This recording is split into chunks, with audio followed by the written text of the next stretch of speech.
welcome to my studio.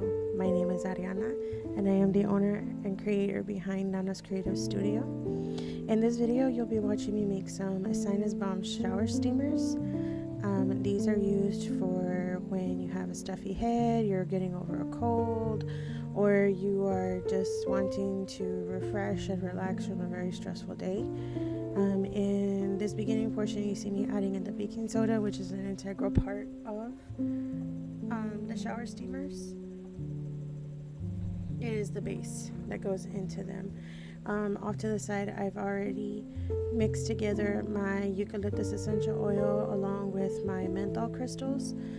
Usually it takes quite a while for them to melt down, usually about 20-30 minutes depending on the thickness, how big they are. You want them to be completely dissolved before adding them into the shower steamer, so you don't get those big chunks in them, and then the menthol is just overpowering and kind of too strong because you can get a headache from it. I'm adding in some sea salt here, which helps with the hardness of the shower steamer, making it ideal to kind of sort of last longer. I do have other shower steamers available as well. They are mainly meditation, happy day, new day, deep breath, and sweet dreams. The sweet dreams one is my personal favorite because it does really relax you with the blend of lavender essential oils and other relaxing essential oils. So it really does make you want to fall asleep. Every time I make it I get sleepy. There's happy day and new day, which have citrus notes to them, which are bright and fun. It really brightens and wakes you. And then there's deep breath for a relaxing deep breath. It's made with piney scents, woody scents, so in the shower you'll literally feel like you're in a woody area. Here I'm adding in some kaolin clay that helps with the hardness as well. It's also great for your feet since it is a delicate clay. Cream of tartar helps, which is the next ingredient, helps with the hardness of the shower steamer as well. The harder that they are, the slower they dissolve, so you get more out of your shower steamer is what I have found. So this ingredient is great for the hardness factor. I sell the shower steamers, the Sinus Bombs, I sell them in packs of now 10 1-ounce steamers, and I sell a big puck, which you'll see me making in this video, in a 3-ounce bar, and usually those could last for 3 showers depending on how long you let it run in the water and how often the water hits. Here you can see me adding some colorants into it to help with the brightness factor and the attraction factor, so people will want to buy them. You'll see me adding some here, and at the end, towards the end, you'll see me adding some different ones to help me really get the color that I want. I start off with a basic base color, but I tend to love shower steamers for various reasons depending on what I'm looking for. But the Sweet Dreams one usually sells out pretty fast, and so do the Sinus Bombs. I have quite a bit of people that are waiting in line for them to come back in stock, so that's always exciting when they come into stock and they sell out rather quickly. I'm adding in a rather inexpensive carrier oil here. Sweet almond oil is a good oil. It's quite inexpensive for me. I don't know, it depends on where you are. But I tend to like this carrier oil since it's extremely light and it's not really going to leave a greasy feel on your shower floor or the wall or wherever it is you like to put your shower steamers. I measured incorrectly and then I had to add some more, so that's what you saw that little transition right there for. But shower steamers overall are a great item to have in your line because not everybody has a bathtub or is able to have a bathtub. So, I mean, they're a great way to create relaxing showers and really amplify that.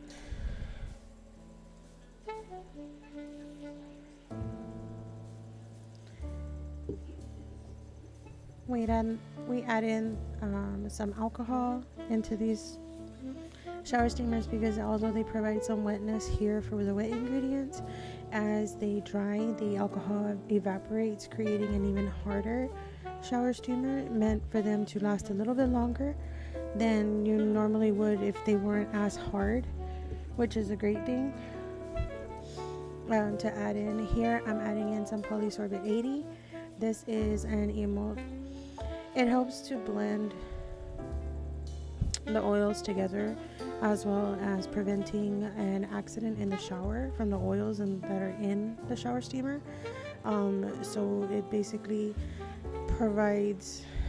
it helps with the slip, so that it goes down the drain a lot faster instead of having a coating of oil on the floor. Here is my mixture of eucalyptus oil and menthol crystals. When I poured this into the mixture, it smelled divine to me. I love the smell of menthol. I pre-mix it just to make sure that everything is very well incorporated already. And then I toss it into the dry ingredients and I allow it to do what it needs to do. From there,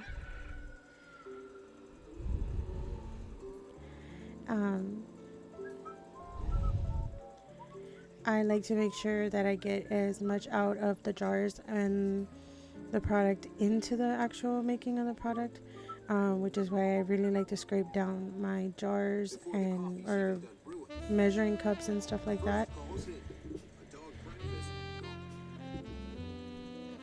It adds to just make sure that I get the best out of my costs.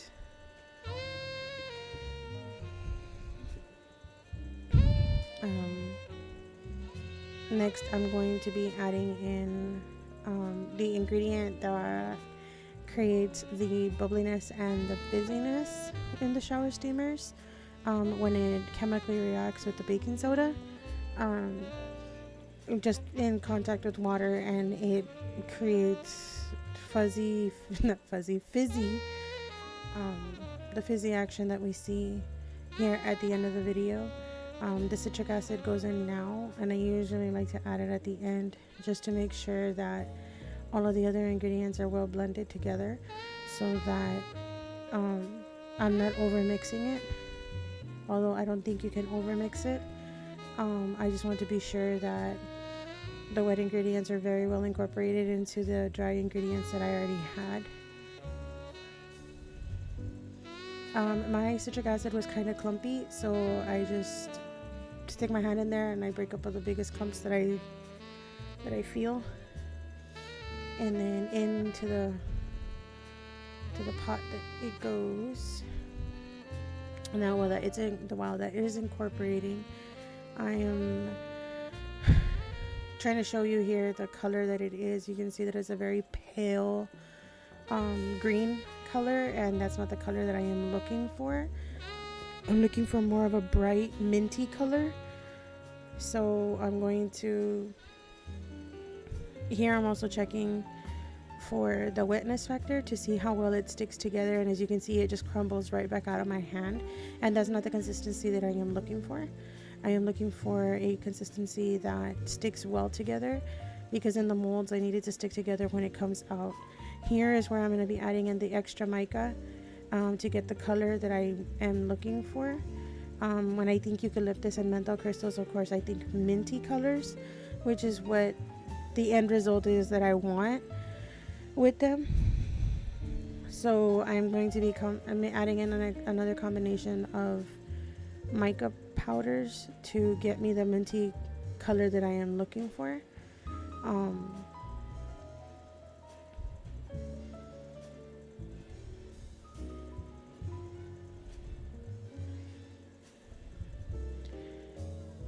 Turn that back on, and then I will be adding in a few spritzes of alcohol here in a minute, or in a few seconds, to really get it wet, so that I am able to add them into the mold and they come out clean. Like I said, the alcohol will just evaporate as the shower steamers are drying, so it should not be too big of an issue. One recommendation that I really do recommend is that you want to make sure that on the day that you decide to make some shower steamers, that your humidity is right. You don't want a humidity over 50%, and you don't want anything lower than 40%, because then you're going to get either too wet of a mixture, or you're going to get too dry of a mixture, and you're going to over add water, and then it's going to be a really dry and fuzzy looking, as the best I can put it, mixture, and you don't want that. Right here I'm just doing a quick cleanup before and allowing it to fully incorporate with the extra alcohol that I added in the mica. I'm doing a quick cleanup so that I am able to press the shower steamers, which will be happening here shortly. The humidity plays a big factor in how well you'll be able to get the shower steamers to come out of the mold. It also is a very big factor in how the mixture performs. So if you have too wet of a mixture, then you're not going to get the results that you are wanting. It can be too wet, causing it to compact. You're going to be able to compact it, but then it's just going to feel really heavy. And you're going to get to the ounces that you need, but it's not going to be the way you want it to be, in the sense that you're going to be packing in extra there, so you're going to get less out of your mixture than what you normally would if it was at the correct humidity level. So that plays a big role in that as well. So right here again, you can see I'm checking for the texture, and I'm checking for the wetness to make sure that when I squeeze it together with my hands, that it does not fall apart like it did in the previous part. So here it's the perfect texture. It's fluffy, if you can tell. It's kind of weird to say that it is like that, but it is. I make sure I get everything out of my mixer bowl into the bigger bowl. And the reason I do that is because sometimes it can be just a little too wet at the bottom or at the top. So I want to be able, if I leave it in the smaller bowl, I want to be able to make sure that I get it fully incorporated the way I'm supposed to. So which is why I here am now remixing it by hand to make sure that everything is mixed and incorporated correctly. I want to make sure that it's thorough. Some just flew out. I want to make sure that I am thorough in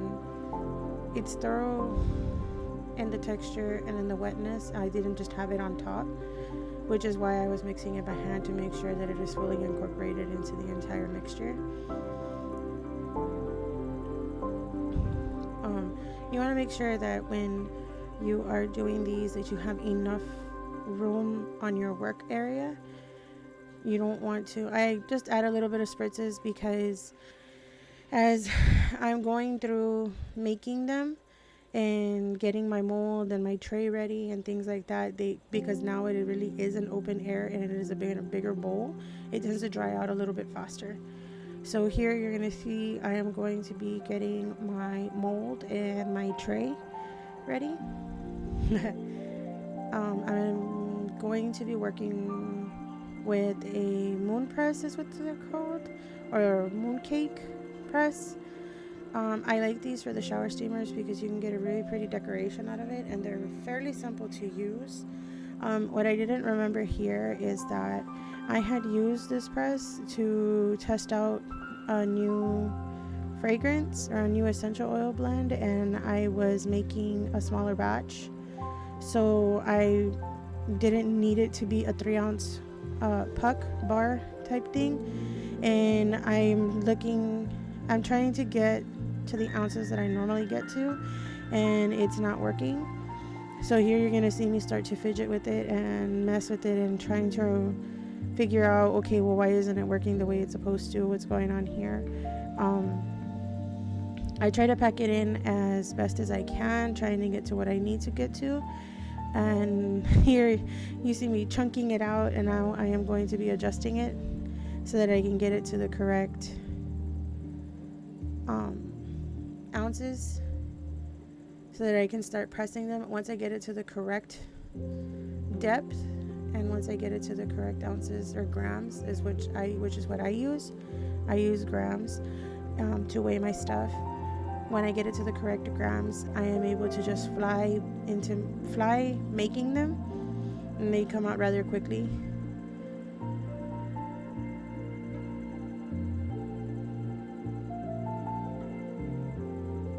And from here, I'll just let you enjoy me making them, and I will come back at the end to say goodbye.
As you can see here, I am at the tail end of my mix, and whatever it is that I get out of the remainder of it is usually the one I use for my tester. I like to test each batch to make sure that they're to the quality that I would want my customers to thoroughly enjoy, and that means jumping in the shower and testing it out and making sure that everything is up to standard. And then they have 24 to 48 hours to dry thoroughly before I package them up and I label them. And here they are. I was able to get 10 3-ounce bars out, or tablets, out of the batch, and here is a demo of them and how they work. So you simply just start it in the water like so, and after you get it started, you can put it down on the floor or any elevated part of the shower that you have, and you just let it fizz away, and the aroma and the scent it fills into the shower, and it creates the most wonderful menthol filled shower